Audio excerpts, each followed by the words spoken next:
الحمد لله رب العالمين والصلاة والسلام على سيد المرسلين وخاتم النبيين وعلى آله وأصحابه أجمعين أما بعد أعوذ بالله من الشيطان الرجيم بسم الله الرحمن الرحيم ومن آياته أن خلق لكم من أنفسكم أزواجا لتسكنوا إليها وجعل بينكم مودة ورحمة إن في ذلك لآيات لقوم يتفكرون وقال النبي صلى الله تعالى عليه وآله وسلم تنكح المرأة لأربع لجمالها ولمالها ولحسبها ولدينها فاظفر بذات الدين تربت يداك أو كما قال صلى الله عليه وسلم صدق الله العظيم وصدق رسوله النبي الأمي الكريم ونحن على ذلك لمن الشاهدين والشاكرين والحمد لله رب العالمين. قابل احترام حضرات علماء کرام، بزرگان محترم اور میرے عزیز دینی اسلامی بھائیوں، اللہ تبارک و تعالیٰ نے ہم سب کو جو دین عطا فرمایا ہے وہ ہماری پوری زندگی کو کور کرتا ہے. اللہ تعالیٰ نے انسان کو اس مزاج کے ساتھ پیدا کیا ہے کہ وہ سوشل لائف گزارتا ہے، سماج سے وابستہ رہتا ہے، ریلیشن شپ کے ساتھ اس کی زندگی گزرتی ہے. سماج اور سوسائٹی کی جو بنیاد پڑتی ہے وہ میاں بیوی کے رشتہ نکاح سے پڑتی ہے. اس کے ذریعے سے ایک خاندان وجود میں آتا ہے. جب کئی خاندان مل جاتے ہیں تو ایک پورا سماج وجود میں آتا ہے. تو وہ دین جو آدمی کی پوری زندگی کو کور کرتا ہے، یہ پاسبل نہیں تھا کہ وہ انسانوں کے نام ایک نظام زندگی اتارے اور ان کی سماجی زندگی سے تعلق رکھنے والے انتہائی اہم اور امپورٹنٹ پریبر یعنی اس ایلیمنٹ کو ایڈریس نہ کرے. ایسا پاسبل نہیں تھا. اس لیے ہمارے یہاں نبی اکرم صلی اللہ علیہ وسلم کی جو تعلیمات ہیں، ان تعلیمات کا ایک بہت بڑا حصہ وہ ہے جو نکاح کو ایڈریس کرتا ہے. بلکہ قرآن کریم میں اللہ تعالیٰ نے اس کو اپنی قدرت کی نشانی بتایا ہے. اللہ کی قدرت کی نشانی وہ ہوتی ہے کہ جس کے ذریعے سے آدمی اللہ تعالیٰ کے وجود، اس کے ایگزسٹنس اور اس کے استتو کی معرفت حاصل کرتا ہے. اس کو پہچانتا ہے کہ واقعتاً اس دنیا کا کوئی چلانے والا، اس کا کوئی کریٹر اور اس کے نظام کو مینیج کرنے والی کوئی ہستی ہے. تو اس کے لیے جو دلیل آدمی کو چاہیے، اس کے لیے جو نشانیاں انسان کو مطلوب ہیں، ان نشانیوں میں اللہ تعالیٰ نے نکاح کو شامل کیا. فرمایا وَمِنْ آیَاتِهِ أَنْ خَلَقَ لَكُم مِّنْ أَنفُسِكُمْ أَزْوَاجًا لِتَسْكُنُوا إِلَيْهَا. اللہ تعالیٰ کی قدرت کی نشانیوں میں سے یہ بات ہے کہ اس نے تمہارے لیے تمہارے اندر سے بیویاں پیدا کی، لِتَسْكُنُوا إِلَيْهَا، تاکہ تم ان کے پاس جا کر سکون حاصل کرو. وَجَعَلَ بَيْنَكُمْ مَوَدَّةً وَرَحْمَةً، اور اس نے تمہارے درمیان محبت اور دیا بھاونا رکھ دی. إِنَّ فِي ذَلِكَ لَآيَاتٍ لِقَوْمٍ يَتَفَكَّرُونَ، اس میں یقیناً غور و فکر کرنے والوں کے لیے ہمارے وجود کی، ہمارے استتو کی بڑی نشانیاں ہیں. تو نکاح کو اللہ تعالیٰ نے اپنی قدرت کی نشانی بتایا. کیوں قدرت کی نشانی بتایا؟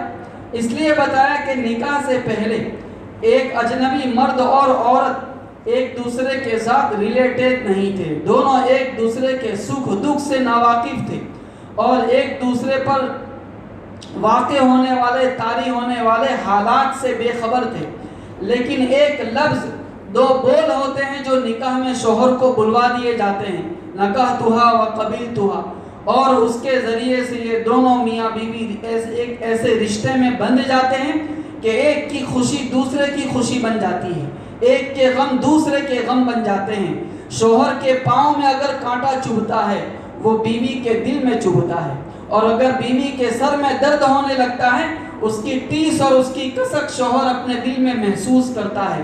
تو یہ جو کلوز ریلیشن شپ پیدا ہوتی ہے، نکاح کے علاوہ کوئی طاقت نہیں تھی جو دو اجنبی مرد و عورت میں اتنا گہرا تعلق پیدا کر دے. اس لیے اللہ تبارک و تعالیٰ نے فرمایا کہ اس نے بیویاں پیدا کی اور ریلیشنشپ کیسی رکھی کہ وَجَعَلَ بَيْنَكُمْ مَوَدَّةً وَرَحْمَةً، اس نے تمہارے درمیان محبت اور رحمت کا تعلق پیدا کر دیا۔ تو یہ نکاح کا کرشمہ ہے، اور اللہ تعالیٰ فرماتے ہیں کہ یہ گہرا تعلق نکاح کے ذریعے سے پیدا ہوا، ہم نے پیدا کیا، اور اس میں غور و فکر کرنے والوں کے لیے ہمارے وجود کی بڑی نشانی ہے۔ میرے بزرگوں، نکاح کی شریعت نے ایسی حوصلہ افزائی کی، اس کو موٹیویٹ کیا کہ نبی اکرم صلی اللہ علیہ وسلم نے اس کو اپنی سنت قرار دیا۔ لوگ آئے اور آپ صلی اللہ علیہ وسلم کے معمولات معلوم کیے، اور اس کے بعد اس نتیجے پر پہنچے کہ حضور نبی اکرم صلی اللہ علیہ وسلم تو اللہ کے حبیب ہیں، حضور کا تو اللہ کے یہاں ایک مقام و مرتبہ ہے، لیکن ہم حضور کے مرتبے کو کیسے پہنچ سکتے ہیں؟ تو ہم یوں کریں گے کہ عبادت میں محنت اس قدر کر گزریں گے کہ سانسارک جیون سے الپت ہو جائیں گے، اس سے ڈسکنیکٹ ہو جائیں گے، نکاح نہیں کریں گے۔ حضور نبی اکرم صلی اللہ علیہ وسلم کو جب اس بات کی اطلاع ہوئی، آپ صلی اللہ علیہ وسلم نے ان کو بلایا اور یہ فرمایا کہ وَأَتَزَوَّجُ النِّسَاءَ، ارے میں عورتوں سے نکاح بھی کرتا ہوں، فَمَنْ رَغِبَ عَنْ سُنَّتِي فَلَيْسَ مِنِّي، جو میری سنت سے اعراض کرے، جو میری سنت سے منہ موڑے، اس کا مجھ سے کوئی تعلق نہیں۔ آپ صلی اللہ علیہ وسلم نے نکاح کو موٹیویٹ کیا، اور اس کی وجہ ہے کہ جس معاشرے میں بھی نکاح کو پروتساہت کیا جائے گا، اس کو موٹیویٹ کیا جائے گا، وہاں عفت اور پاک دامنی پھیلتی چلی جائے گی، اور جہاں نکاح کو ہتوتساہت کیا جائے گا، اس کو ختم کیا جائے گا، سماج سے اس کو دھکیل دیا جائے گا، اس سماج اور معاشرے کے اندر بے حیائی بڑھتی چلی جائے گی، وہاں عفت اور عصمت کے ایشو اٹھیں گے، اور لوگ اپنی سیکسول ڈیزائر کے سیٹسفیکشن کے لیے نیگیٹو راستوں کے اوپر پڑ جائیں گے، منفی راستوں کے اوپر پڑ جائیں گے، اور پورے سماج کے اندر اس حوالے سے ایک نکاراتمکتا پیدا ہو جائے گی۔ اس لیے نبی اکرم صلی اللہ علیہ وسلم نے اس بات کا اہتمام کیا کہ آپ نے ایک نہیں، دو نہیں، 11 نکاح فرمائے، عام امتیوں کے مزاج کے خلاف، اللہ تبارک و تعالیٰ کی اجازت اور اس کے حکم سے کیے۔ کیوں کیے؟ حضور نبی اکرم صلی اللہ علیہ وسلم نکاح کے بارے میں امتیوں کو ترغیب دینا چاہتے تھے، اور کمال کی بات یہ ہے کہ اس میں یہ بھی پارٹیشن نہیں رکھا کہ ایک مرتبہ کسی خاتون کے نکاح ہو جائیں، اس کے شوہر کا انتقال ہو جائے یا اس کو طلاق پڑ جائے تو پھر وہ باقی زندگی اپنے گھر گزارتی رہے، اس بات کو بھی پسند نہیں کیا گیا۔ قرآن کہتا ہے وَأَنكِحُوا الْأَيَامَ مِنكُمْ، تم میں جتنے بھی بے نکاح ہیں، مرد و عورت ہیں، چاہے ان کے پہلے نکاح ہوئے ہوں یا ان کے پہلے نکاح نہیں ہوئے ہوں، سب کے نکاح کرا دو۔ یہاں تک کہ اگر کوئی 50 سال کی عمر کو پہنچ گیا اور اس کی بیوی کا انتقال ہو گیا یا کسی اور وجہ سے بیوی اس سے جدا ہو گئی اور اس کو نکاح کا تقاضا ہے، تو اس کو یہ ترغیب دی جائے گی کہ چاہو سماج کے اندر بدنام ہو جاؤ کہ اس بڈھے کو اس وقت نکاح کی کیا ضرورت ہے، لیکن اپنی سیکسول ڈیزائر کو سنتشت کرنے کے لیے کسی نیگیٹیوٹی کا سہارا نہ لو۔ ظاہر ہے یہ اس دور کا ہر کام الٹا نظر آتا ہے، مجنو نظر آتی ہے، لیلا نظر آتا ہے۔ اس وقت یہ سچویشن ہے کہ اگر کوئی شخص ایک ساتھ کسی خاتون کے ساتھ نعوذ باللہ غلط تعلقات رکھتا ہے تو اس کو اتنا کرٹیسائز نہیں کیا جاتا، لیکن اگر کوئی 60 سال کا برا نکاح کے لیے اٹھتا ہے، کوئی 65 سال کا شخص نکاح کے لیے اٹھتا ہے، اس کو کرٹیسائز کیا جاتا ہے، اس کو ٹارگٹ کیا جاتا ہے۔ وہ ایک زمانے میں ایک مدت پہلے 70 سال کے ایک بوڑھے نے ایک خاتون کے ساتھ نکاح کیے تھے، تو لوگوں نے اس کو بہت آؤٹ کیا اور سوشل میڈیا پر اس کو بہت وائرل کیا گیا کہ دیکھو اس بڈھے کو کیا شوق چرایا ہے۔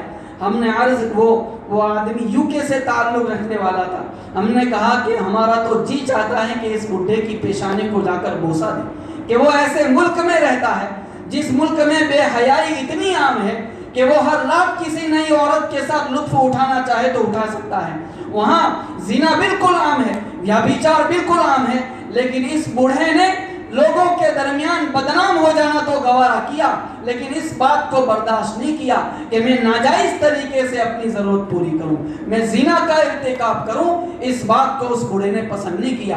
تو ایاما وَأَنكِحُوا الْأَيَامَ، جتنے بے نکاح مرد و عورتیں سب کے نکاح کرا دو، چاہے پہلے نکاح ہو گئے ہوں اور پھر کسی وجہ سے تعلق ٹوٹ گیا پھر کرا دو۔ حضور نبی اکرم صلی اللہ علیہ وسلم نے جو 11 نکاح فرمائے ہیں ان میں صرف اور صرف عائشہ صدیقہ عفیفہ رضی اللہ تعالیٰ عنہا ایسی خاتون ہیں جن کے پہلے کسی سے نکاح نہیں ہوئے تھے اور آپ صلی اللہ علیہ وسلم نے ان سے نکاح کیے. باقی جو 10 کی 10 عورتیں تھیں وہ ساری کی ساری مائیں ہماری ایسی ہیں جن کی یا تو طلاق ہو چکی تھی یا ان کے شوہر کا انتقال ہو چکا تھا اور اس کے بعد نبی اکرم صلی اللہ علیہ وسلم نے ان سے نکاح کیے. کیوں کیے؟ ایک پیغام دیا کہ اگر تمہارے سماج میں ایسی بیوہ عورتیں پائی جاتی ہیں, طلاق شدہ عورتیں پائی جاتی ہیں, ان عورتوں کو کبھی 2 وقت کی روٹی اپنے گھر میں, اپنے باپ کے گھر میں, اپنے بھائی کے گھر میں توڑنے کے لیے تانے سننے پڑتے ہیں, زندگی بوجھل بن جاتی ہے اور انہی تانوں کے بیچ سے اس کی زندگی گزرتی ہے, اس پر زندگی ایک گھٹن بن جاتی ہے. کہا کہ اگر ایسی عورتیں تمہارے گھروں میں سماج میں پائی جاتی ہیں ان کے پہلی فرصت میں نکاح کرا دو تاکہ وہ اپنے شوہر کی چھتر چھایا میں رہ کر عزت کی روٹی توڑ سکے. یہ احسان ہے حضور نبی اکرم صلی اللہ علیہ وسلم کا پوری انسانیت پر. اس کی قدر ہمیں اس وقت ہوتی ہے جب ہم دوسری کمیونٹیز کو دیکھتے ہیں, جب دوسری آستھاؤں کے ماننے والے کو دیکھتے ہیں. ہمارے ایک استاذ تھے, وہ اپنی والدہ کے علاج کے لیے ایک اسپتال میں رکے ہوئے تھے. تو جس وارڈ میں ان کی والدہ کا علاج ہو رہا تھا اس کے بالکل پڑوس کے روم میں ایک نوجوان کا علاج ہو رہا تھا جو نان مسلم تھا. یہ کبھی کبھی اس کی خبر پوچھنے کے لیے چلے جاتے تھے. وہ ایکسپائر ہو گیا, انتقال کر گیا. یہ تعزیت کے لیے پہنچے تو دیکھا کہ اس نوجوان کا باپ اور اس کے گھر کے لوگ جتنا رو رہے ہیں اس سے کہیں زیادہ اس نوجوان کا خسر اور اس کا سالہ رو رہا ہے. ان کو تعجب ہوا. انہوں نے پوچھا کہ آپ کیوں زیادہ رو رہے ہیں؟ وہ کہنے لگے کہ ہم اپنے اس داماد یا اپنے اس بہنوئی سے زیادہ اپنی بہن اور بیٹی کے اوپر رو رہے ہیں, کیونکہ ہم جس سماج سے تعلق رکھتے ہیں اس سماج میں رواج یہ چلا آتا ہے کہ اگر کسی عورت کے شوہر کا انتقال ہو جائے, وہ مر جائے, تو دوسری مرتبہ اس عورت کا نکاح کرنا بہت برا سمجھا جاتا ہے.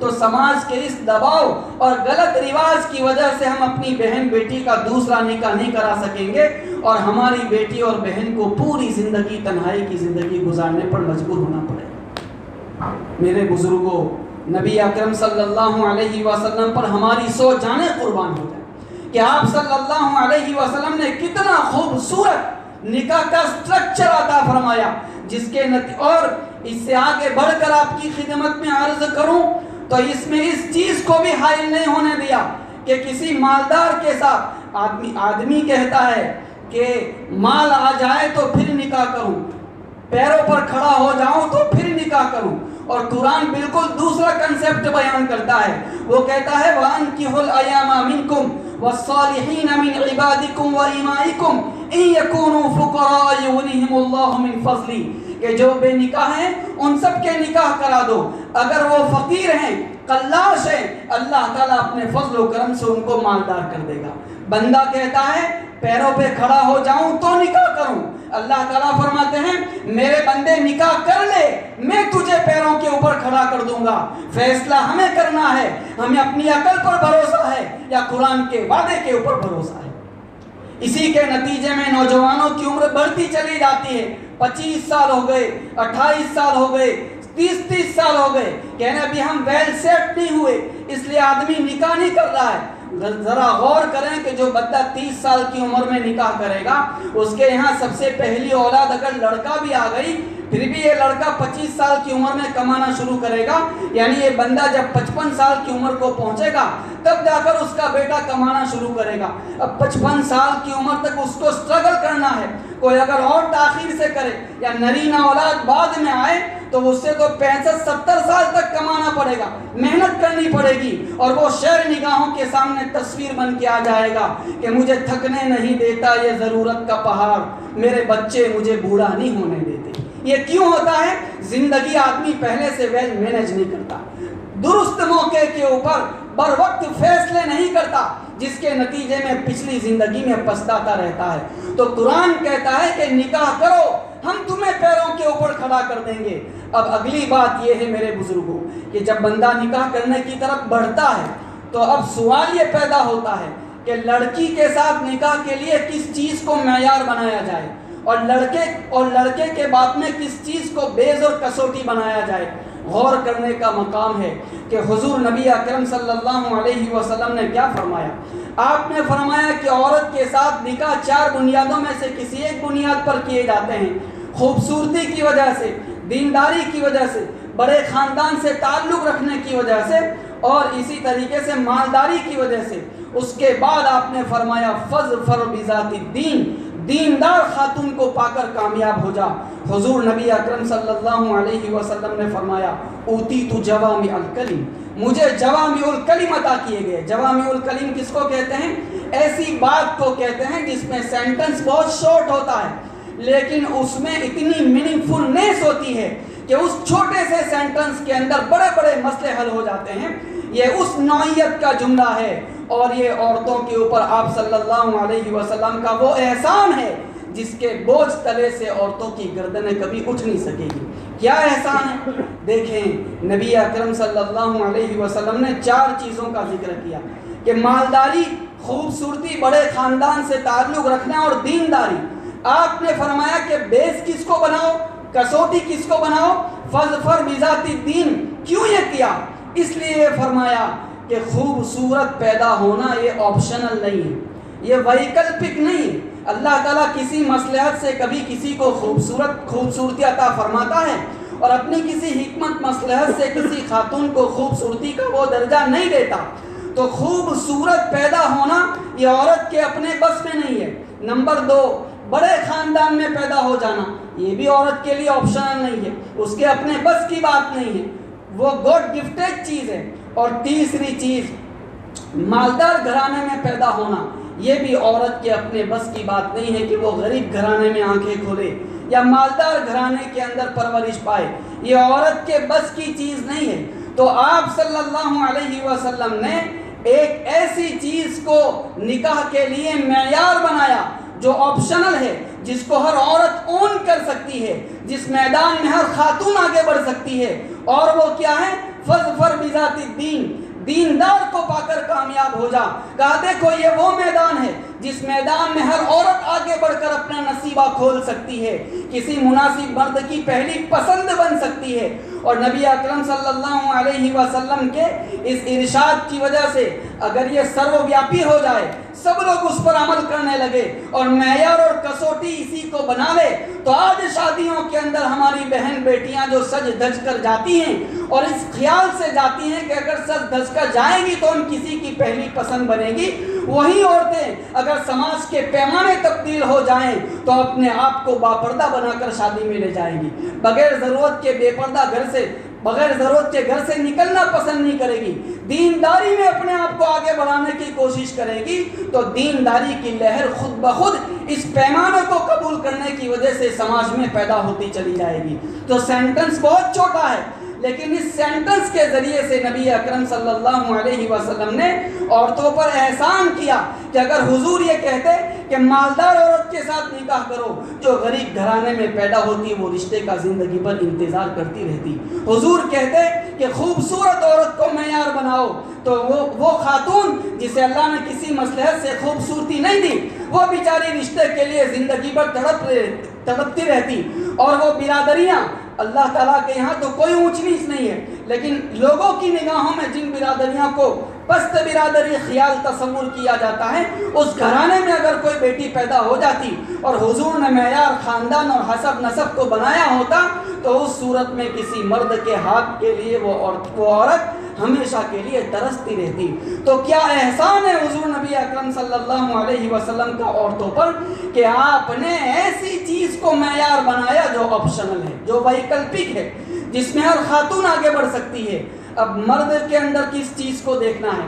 مرد کے اندر نبی اکرم صلی اللہ علیہ وسلم کا کوئی ارشاد تو ہمارے سامنے نہیں ہے لیکن آپ صلی اللہ علیہ وسلم کا عمل ہمارے سامنے ہے۔ وہ عمل کیا ہے کہ حضور نبی اکرم صلی اللہ علیہ وسلم نے اپنی لخت جگر، اپنی نور نظر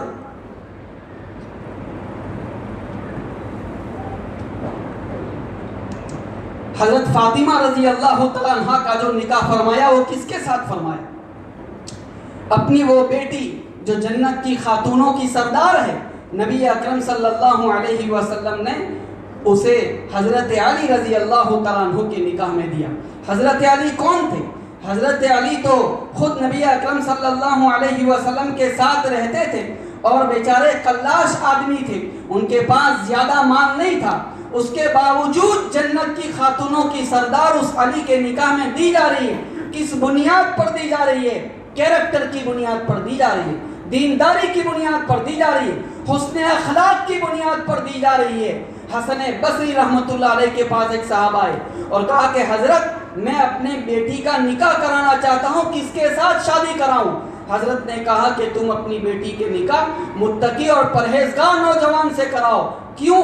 اس لیے کہ شادی کے بعد اگر اس کا دل تمہاری بیٹی کے ساتھ مل گیا تو وہ تمہاری بیٹی کے حقوق ادا کرے گا، اس کے ساتھ محبت رکھے گا، بہتر سلوک کرے گا، اور اگر اس کا دل تمہاری بیٹی کے ساتھ نہیں بھی مل سکا تو تقوی اور پرہیزگاری کی وجہ سے کم از کم تمہاری بیٹی پر ظلم نہیں کرے گا۔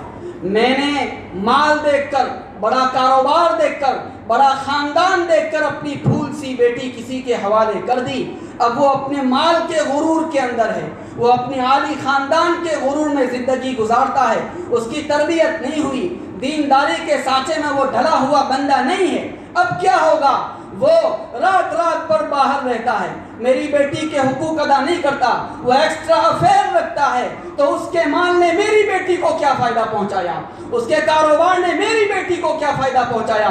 میں نے تو اپنے ہاتھ سے اپنی بیٹی کو جہنم کے حوالے کر دی۔ تو جس طرح لڑکی کے باب میں معیار دینداری کو بنایا جائے گا، اسی طریقے سے اپنی بیٹی کا ہاتھ کسی کو دینے سے پہلے جس چیز کو بیس بنایا جائے گا وہ بھی دینداری ہونی چاہیے۔ دینداری مالداری کی کمی کو پورا کر دے گی، لیکن مالداری دینداری کی کمی کو پورا نہیں کر سکے گی۔ اس کے ذریعے سے عورت کے جو حقوق پامال ہوں گے، اس کی زندگی جو اجیرن بن کے رہ جائے گی، اس کا کوئی مداوع، کوئی علاج نہیں ہو سکے گا۔ اب اس کے بعد اگلا مرحلہ ہے کہ چلے یہ تو بیس ہو گیا کہ لڑکے اور لڑکی کے لیے معیار کیا ہو۔ اب اس کے بعد جب آدمی باقاعدہ نکاح کرنے کی طرف آتا ہے، میرے بزرگوں میں آپ کی خدمت میں کیا عرض کروں، حضور نبی اکرم صلی اللہ علیہ وسلم نے بھی اس پروسیس کو کتنا ایزی بنایا کہ آپ صلی اللہ علیہ وسلم نے فرمایا کہ اعظم النکاح برکتاً ایسرہ مؤنہ، کہ سب سے زیادہ برکتونت نکاح وہ ہے جس میں سب سے کم از کم بوجھ ہو۔ حضور نبی اکرم صلی اللہ علیہ وسلم کا یہ جو ارشاد ہے وہ بھی کسی انقلابی سینٹنس سے کم نہیں ہے۔ خاص طور پر جس دور میں ہم لوگ زندگی گزار رہے ہیں، اس دور میں اس سینٹنس کی میننگ فلنس، اس کی معنویت، اس کی ارتھ سبھرتا اور زیادہ بڑھ جاتی ہے۔ میں آپ کی خدمت پہ یہ عرض کرنا چاہتا ہوں کہ شادی کے اندر، نکاح میں جو مالی ذمہ داریاں ہوتی ہیں وہ صرف دو ہوتی ہیں، ایک ولیمہ اور دوسرا مہر، اور دونوں کا تعلق مرد سے ہے، ان میں سے کسی کا تعلق بھی عورت سے نہیں ہے۔ تو اس سے یہ بات معلوم ہوتی ہے کہ اسلام کا مزاج یہ ہے کہ شادی میں عورت کے ذمے، اس کے گھرانے کے اوپر مالی بوجھ بالکل نہ ڈالا جائے۔ یہ وہ مینٹالٹی ہے جو اسلام کریٹ کرنا چاہتا ہے، اور اسی کے نہ ہونے کے نتیجے میں آج ہمیں یہ منظر دیکھنا پڑتا ہے کہ ایک صاحب مولانا علی میاں صاحب رحمۃ اللہ علیہ کو اس زمانے میں جب حضرت مسلم پرسنل لا بورڈ کے صدر ہوا کرتے تھے، خط لکھا کہ حضرت میری 4 بیٹیاں ہیں، اگر ایک بیٹی ہوتی تو کہیں سے ادھار سدھار کر کے میں اس کے نکاح کروا دیتا، لیکن یہ 4 بیٹیاں ہیں، اور میں جس علاقے میں رہتا ہوں اس علاقے میں بیٹیوں کی شادی کے لیے جہیز دینا پڑتا ہے، اور وہ اتنی مقدار ہے کہ میں ان 4 کے نکاح کرانے پر بالکل قادر نہیں ہوں۔ میری بیٹیوں کی بڑھتی ہوئی نوجوانی مجھ سے دیکھی نہیں جاتی۔ میں جانتا ہوں کہ اسلام میں سوسائڈ کرنا حرام ہے، لیکن میں مجبور ہوں، میں اپنی بیٹیوں کا دکھ دیکھ نہیں سکتا اور ان کو بیاہ بھی نہیں سکتا۔ آپ مجھے اجازت دے کہ میں سوسائڈ اور خودکشی کروں۔ کیا حالات ہیں؟ باپ بیٹی کو رخصت کرتا ہے اور بیٹی سے کہتا ہے کہ میری بیٹی، جس طریقے سے آج اس گھر میں تیرا آخری دن ہے، اسی طریقے سے تیرے باپ کا بھی آج اس گھر میں آخری دن ہے۔ بیٹی باپ کو تعجب کی نگاہوں سے دیکھتی ہے۔ باپ کہتا ہے کہ میری بیٹی، تیرے جہیز کا سامان تیار کرنے کے لیے مجھے یہ گھر بیچ دینا پڑا ہے۔ اب جب کبھی تو آئے گی تو کسی کرائے کے مکان میں اپنے باپ کے ساتھ ٹھہرے گی۔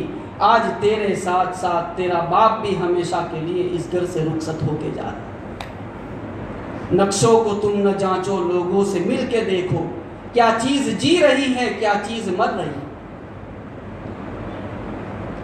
تو یہ وہ رسم و رواج ہے جس کی زنجیروں کے اندر پورا سماج کرا رہا ہے، سسک رہا ہے۔ لوگ سودی قرضے لینے پر مجبور ہو جاتے ہیں اور وہ ایک توق بن کر نسلوں کے گلوں میں رہتا ہے اور نسلیں اس کو چکاتی رہتی ہیں۔ لوگ راستوں پہ آ جاتے ہیں، جاگیریں بک جاتی ہیں۔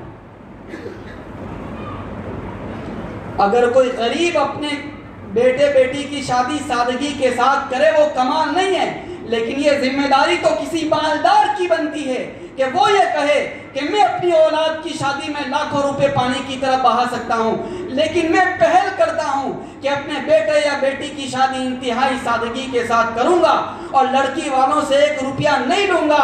میرے بازو میں طاقت ہے، یہ مسلمان کا بازو ہے۔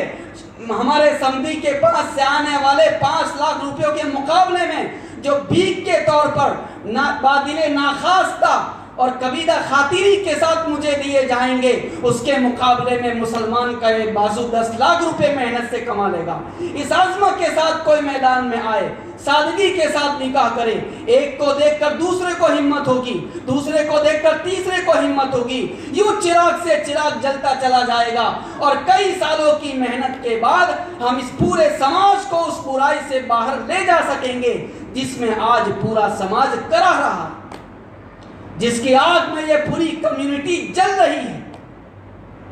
تو حضور نے اس بات کا اہتمام فرمایا کہ نکاح کو انتہائی سادہ پروسیس سے گزارا جائے۔